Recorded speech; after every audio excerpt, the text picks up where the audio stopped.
건망증과 치매, 그리고 그 사이에 있는 경도인지 장애가 과연 무엇인지 이것부터 알아보도록 할게요. 안녕하세요. 내과전문 닥터 K입니다. 우리가 나이를 먹어갈수록 깜빡깜빡하는 건망증이 늘어가고 혹시 내가 치매인가? 라는 생각을 문득 하시는 분들이 많을 텐데요. 내가 가스불을 끄고 나왔는지 안 끄고 나왔는지 헷갈리고 전화 통화 후에 뭘 하려고 했었는지 생각나지 않고 심지어 전화기를 어디다 두었는지 깜빡깜빡하는 것이 바로 이 건망증이에요. 오늘은 바로 이 건망증과 치매의 연관성을 알아보는 시간을 가져볼게요. 먼저 건망증이 심해지면 정말로 치매에 걸리는가? 이것에 대해서 알아보기 전에 건망증과 치매, 그리고 그 사이에 있는 경도인지 장애가 과연 무엇인지 이것부터 알아보도록 할게요. 만약 나이가 많이 들지 않았는데도 건망증이 발생하면 그건 어떤 경우일까요? 일반적으로 우리 뇌가 처리할 수 있는 용량이 있어요. 그런데 그 용량을 초과하는 과부하가 뇌 속에서 작업 중인 이런 정보들을 저장해 놓은 공간인 작업기억이라는 곳에 과부하가 걸리게 돼요.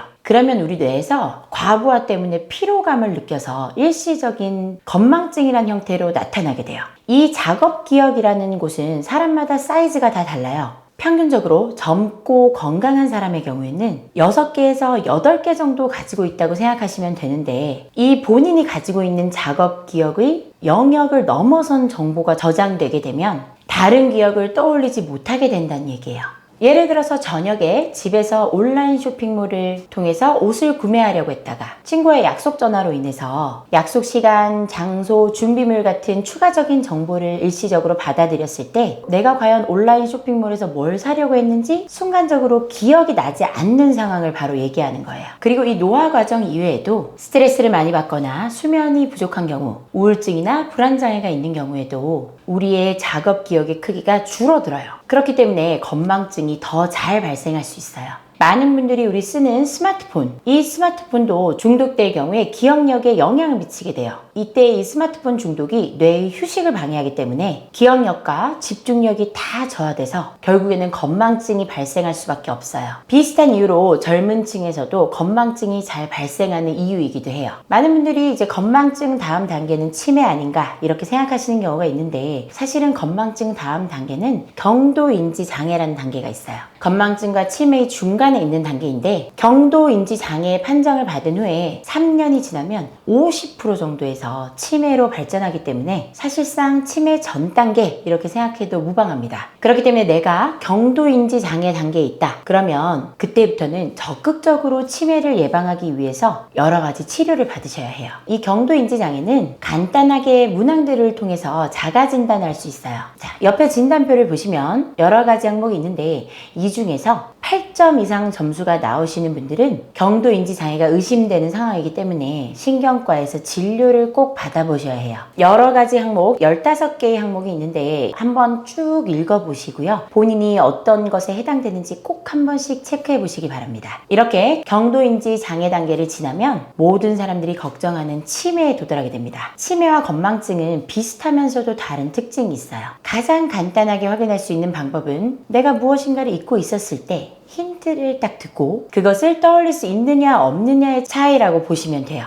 건망증의 경우는 힌트를 들으면 잊어버린 것을 유추해서 떠올릴 수가 있어요. 그렇지만 치매는 이 행위 자체에 대한 기억이 전체적으로 다 없어지는 것이기 때문에 힌트를 아무리 들어도 기억해낼 수가 없습니다. 그리고 아주 중요한 것을 잊어버리고 같은 질문을 반복하거나 혹은 방금 말한 걸 계속 말하고 그리고 질문의 답을 계속적으로 확인하려는 행동, 이런 행동들도 치매의 증상 중에 하나예요. 이러한 치매는 정말 여러 가지 원인으로 발생할 수 있어요. 50%의 가장 높은 비율을 가지는 것이 바로 알츠하이머 치매예요. 그 외에도 혈관성 치매가 20%에서 30% 정도를 차지하고 파킨슨 같은 퇴행성 뇌질환이 10%, 알코올성 치매 같은 기타 치매가 10% 정도를 차지하게 됩니다. 가장 높은 50%의 원인을 차지하는 알츠하이머 치매는 65세 이후에 우리 두뇌의 히포캠퍼스, 해마에서 조기 퇴행이 일어나거나 신경 자체가 죽어버리면서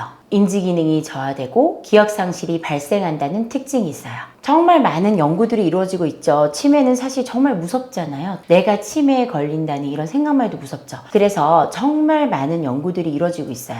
그 많은 연구들을 통해서 이러한 치매의 근본적인 원인이 베타 아밀로이드, 타우 단백질로 인한 단백질 응집으로 인해서 염증이 유발되고, 이로 인해서 뇌신경세포의 기능을 방해하거나 사멸시켜서 치매를 유발한다는 사실들이 밝혀지고 있습니다. 그렇지만 안타깝게도 이 베타 아밀로이드라는 것은 차단이 쉽지가 않아요. 그래서 이 베타 아밀로이드를 없애서 단백질 응집을 없애는 것은 정말 쉽지가 않기 때문에 최근에는 이 단백질 응집 자체가 해결이 안 되니까 단백질 응집으로 인한 염증 때문에 뇌신경세포가 사멸되는 것이기 때문에 이 단백질이 해결이 되지 않으면 염증 반응에 초점을 맞추자 해서 이 염증 반응의 제거를 맞추는 쪽으로 여러 가지 치매 예방 및 연구, 치료들이 진행되고 있어요. 자, 그럼 이제 처음에 말씀드린 가장 궁금해하실 것, 내가 건망증이 있다. 그럼 이 건망증과 치매의 발생, 어떤 상관관계가 있을까요?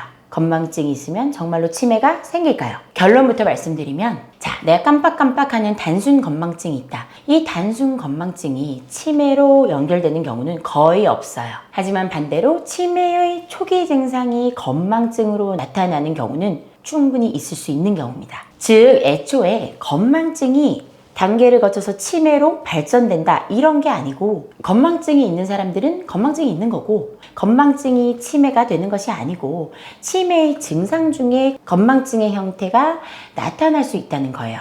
아예 개념 자체가 다른 거죠.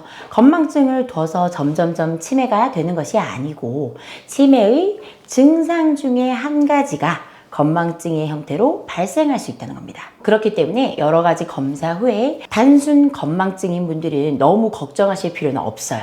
그렇지만 이런 치매 검사나 이런 검사들을 하고 나서 내가 단순 건망증이 아니라 경도인지 장애나 치매 이렇게 진단을 받으신 분들은 예방이나 악화의 방지를 위해서 적극적인 치료를 받으셔야 해요. 그럼 결국에는 건망증이 있는 사람들 중에서 내가 단순 건망증인지 아니면 치매의 증상 중에 하나인지는 사실은 검사를 해봐야 아는 거죠. 검사를 해보고 여러 가지 그런 검사와 체크를 해봐야 아는 겁니다. 아까 말씀드린 그런 문진표도 한 번씩 체크해 보시고, 그리고 내가 자꾸 깜빡깜빡한다 라고 했을 때는 가까운 병원에 가셔서 치매 검사를 받아보시는 거예요. 그래서 나의 건망증이 조기 치매나 경도인지 장애 때문에 발생한 증상인지 아니면 내가 단순 건망증인지 이것에 대해서 명확하게 한 번쯤은 진단을 받으셔야 된다는 거예요. 그렇지만 우리 이제 검사를 받기까지가 문제죠. 검사를 하고 나서는 괜찮은데 이제 검사 받기까지 용기가 나지 않습니다. 그렇다면 내가 이렇게 진단을 받지 않고 치매에 잘 걸리는 경우가 있죠. 일반적으로 치매에 잘 걸리는 유형들에 대해서 말씀드릴게요. 이 유형에 해당되시는 분들은 꼭 건망증이 있다면 치매 검사를 받아보셔야 돼요. 자, 건망증이 있을 때 치매의 확률이 높은 경우 첫 번째, 고령입니다. 당연히 나이가 가장 중요해요. 뇌의 퇴행성 질환이 바로 치매이기 때문에 나이가 들고 쓰면 쓸수록 뇌가 퇴행한다는 거죠. 특히 85세가 지나면 평균 30%에서 40% 정도에서 치매 증상이 발생하게 돼요. 특히 65세가 넘어가면 5세씩 증가하실 때마다 치매에 걸릴 확률이 2배씩 상승하게 됩니다. 결국에는 나이와 치매는 굉장히 밀접한 연관성이 있기 때문에 65세 이상인데 건망증이 자꾸 생기신다. 이런 분들은 치매 검사가 필수예요. 두 번째로는 교육을 충분히 못 받은 경우입니다. 타고난 IQ 자체가 조금 낮거나 교육을 받은 횟수, 교육을 받은 연수가 낮아서 전체 교육량이 충분하지 않은 경우는 뇌를 그만큼 많이 사용하지 않기 때문에 치매에 잘 걸릴 수 있다는 그런 안타까운 결과가 있어요. 자, 그리고 세 번째는 보유 유전자입니다. 아포지단백 4형 유전자. 이 ApoE4라는 것이 혈액 검사를 통해서 발견되면 문제가 될 수 있어요. 이 유전자를 가지고 있으면 치매에 걸릴 확률이 50% 이상 올라가고, 이 유전자가 없는 경우보다 평균적으로 치매가 15년 이상 일찍 찾아온다고 되어 있습니다. 그렇기 때문에 내가 이 ApoE4 유전자를 보유 시에는 꼭 치매를 유발하는 다른 요인들을 다 줄여서 치매를 예방하시는 노력을 하셔야 합니다. 자, 이렇게 이렇게 크게 세 가지 외에도 부모, 특히 모계에서 치매의 가족력이 있는 경우, 혹은 뇌출혈, 뇌졸중, 뇌의 외상 같은 과거력이 있는 경우에 치매의 발생이 훨씬 더 높아지게 됩니다. 자, 이렇게 다양한 원인들로 발생할 수 있는 치매. 2040년에는 전체 치매 환자가 200만 명을 넘을 것이라는 예측이 있을 만큼 숫자가 정말 빠르게 증가하고 있습니다. 그렇다면 과연 이런 치매 어떻게 예방할 수 있을까요? 치매를 예방하기 위한 가장 좋은 방법은 바로 뇌 기능 자체를 강화시키는 거예요. 뇌 기능의 강화가 뭘까요? 뇌 운동을 정말 꾸준히 한다는 거예요. 뇌 운동을 어떻게 꾸준히 하겠어요? 머리를 쓴다는 거죠. 두뇌 운동. 스마트폰을 보면서 단순히 자극적인 영상을 집어넣는 것이 아니고 책을 많이 읽고 독후감을 쓴다던가, 그리고 사람과 계속적인 관계를 하면서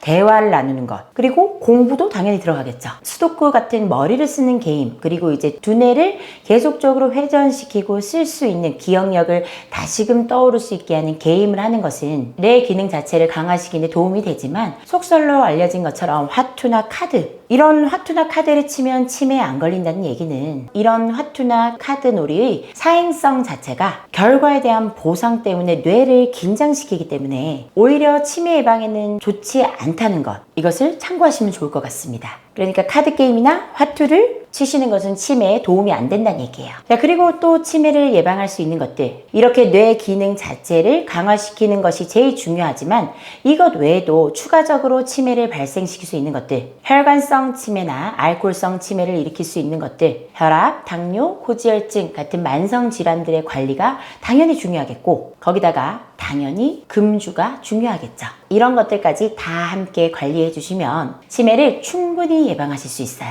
자, 오늘은 이렇게 건망증과 경도인지 장애, 치매까지 자세하게 각각 개념을 알아보고 연관성에 대해서 살펴봤어요. 우리의 평균 수명이 늘어남에 따라 고령의 치매 환자들도 증가하고 있어요. 30-40%라는 절반 가까운 사람들에서 발생할 수 있는 치매. 나는 아닐 거다 이런 생각보다는 미리 한 번씩 체크해 보시고 진단해 보시고 예방할 수 있는 것이 편안한 노후를 위한 한 걸음이 된다는 것 꼭 기억해 주세요. 자, 오늘 영상이 마음에 드셨으면 구독과 좋아요, 알림 설정 부탁드릴게요. 감사합니다. 내과 전문의 닥터 K였습니다.